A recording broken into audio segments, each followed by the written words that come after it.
ہارون الرشید نے ملکہ زبیدہ سے خواہش کا اظہار کیا کہ میں آپ سے نکاح کرنا چاہتا ہوں، تو اس نے کہا میرا حق مہر ادا کر لو گے؟ تو اس نے کہا میں بادشاہ وقت ہوں، میرے لیے کیا مشکل ہے، بولو کتنا حق مہر ہوگا؟ تو ملکہ زبیدہ نے کہا کہ یہاں بغداد سے نہر کھدوائیں گے اور میدان عرفات تک پہنچے گی تاکہ حجاج کو پانی کی سہولت مل سکے۔ اس زمانے میں یہ چھوٹا کام نہیں تھا، بہت بڑا کام تھا، ایک ملک سے دوسرے ملک میں نہر لے کے جانا، پھر سنگلاخ پہاڑی علاقے۔ اس نے کہا مجھے منظور ہے۔ نہر کھدنے لگی، جب نہر مکمل ہو گئی اور سارے اخراجات کا حساب ملکہ زبیدہ کے ہاتھ میں جب دیا تو ادھر دجلہ سے پانی چھوڑ دیا گیا تھا، تو اس نے وہ سارے کاغذات یوں پھاڑ کر کے پانی میں پھینکتے ہوئے کہا ترکنا الحساب الی یوم الحساب، ہم نے اس حساب کو یوم حساب پہ چھوڑ دیا۔ اللہ اکبر! آج ہم حساب نہیں کرتے، اللہ بھی ہمارا حساب نہ کرے۔ تو اللہ کی بارگاہ میں جب پیش ہو جاؤ، اس کے راہ میں دو، پھر بے حساب دیا کرو، اللہ ہمارا حساب آسان کر دینا۔ حضور علیہ الصلوۃ والسلام جب اللہ کے حضور دعا مانگتے تھے تو یہ دعا بھی کبھی مانگتے، اللہم حاسبنی حسابا یسیرا۔ اللہ اکبر! اللہ کے محبوب ہو کہ اللہ کی بارگاہ میں عرض گزار ہیں، اے اللہ میرا حساب آسان فرمانا۔ ام المومنین سیدہ عائشہ رضی اللہ تعالی عنہا فرماتی ہیں کہ حضور حساب یسیر سے مراد کیا ہے؟ تو آقا کریم نے فرمایا کہ بس اللہ کے حضور پیشی ہوگی، اللہ حساب دیکھے گا اور یوں ہی معاف کر دے گا۔ جس کا پھر حساب شروع ہو گیا فرمایا وہ ہلاک ہو گیا۔ اگر کسی کی جانچ پڑتال شروع ہو گئی تو پھر وہ نہیں بچ پائے گا۔ تو اللہ سے یہ بات عرض کرو کہ مالک میرا حساب یسیر فرمانا، آسان حساب، بلکہ مالک تو کریم ہے، تو نہ ہی حساب لینا، تو یوں ہی معاف کر دینا۔ تو اللہ کی بارگاہ میں جب ہم کہتے ہیں ربنا آتنا فی الدنیا حسنۃ وفی الآخرۃ حسنہ، تو حسنہ آخرت سے مراد ہوتا ہے مالک میرا حساب آسان ہو، فضا اکبر کے دن میں امن میں رہوں، اور مالک تو جنت میرا مقسوم فرما دے۔ اور آخری جملہ اس دعا کا وقنا عذاب النار، اور اللہ مجھے آتش دوزخ سے بچا لے۔ حسنات آخرت جب طلب کی تو اس نے دوزخ کے نجات کی دعا شامل تھی، کیونکہ جب دخول جنت کی دعا ہو گئی تو دوزخ سے بچیں گے تو جنت میں جائیں گے، لیکن الگ سے اس کا ذکر کر دیا گیا اس کی ہولناکی کی وجہ سے کہ وقنا عذاب النار، اے اللہ مجھے آتش دوزخ سے بچا لے۔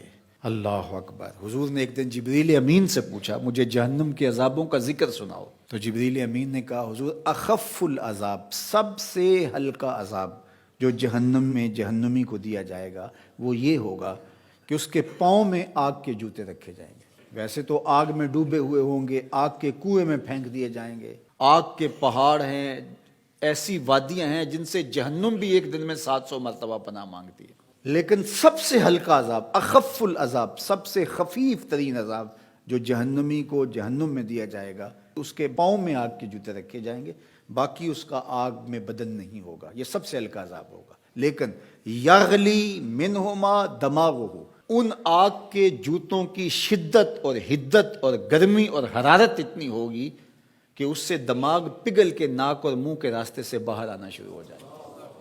یہ سب سے ہلکے عذاب کی کیفیت ہے، جو سخت عذاب ہیں الیاذ باللہ۔ تو اس لیے آتش دوزخ سے پناہ مانگو کہ اللہ مجھے آتش دوزخ سے بچانا۔ اس دنیا کی آگ سے فرمایا 70 گنا زیادہ تیز ہے وہ آتش دوزخ، اور وہ بدن کے ساتھ چپک جائے، یہ تو صرف جلاتی اور خشک کرتی ہے، وہ آگ بدن کے ساتھ جسموں کے ساتھ چپک بھی جاتی ہے اور جدا نہیں ہو پاتی، تارکول کی جیسا لوک چپک جاتی ہے، اس طرح وہ آگ چپک جائے گی بدنوں کے ساتھ الیاذ باللہ۔ اس کا ایک انگارہ اگر پہاڑ پہ رکھ دی جائے، دنیا کے پہاڑوں پہ، تو پہاڑ پگھل جائیں۔ یہ ہے اس آگ کی شدت اور اس آگ کی حدت۔ جہنمی کو اگر جہنم سے نکال کر اس دنیا کی آگ میں ڈالا جائے تو اس کو نیند آ جائے، وہ آگ اتنی سخت ہو۔ 70,000 زنجیروں میں جہنم کو ڈال کر کے جب میدان حشر میں لایا جائے گا تو ایک لمبی سی گردن دی جائے گی جہنم کو، لوگوں کے سروں کے اوپر گھوم رہی ہوگی، اور وہ کچھ بد اعمال کرنے والوں کو جہنم ڈھونڈ رہی ہوگی، اور پھر جب بھی مخصوص کچھ جرائم ہیں ان جرموں کا کرنے والا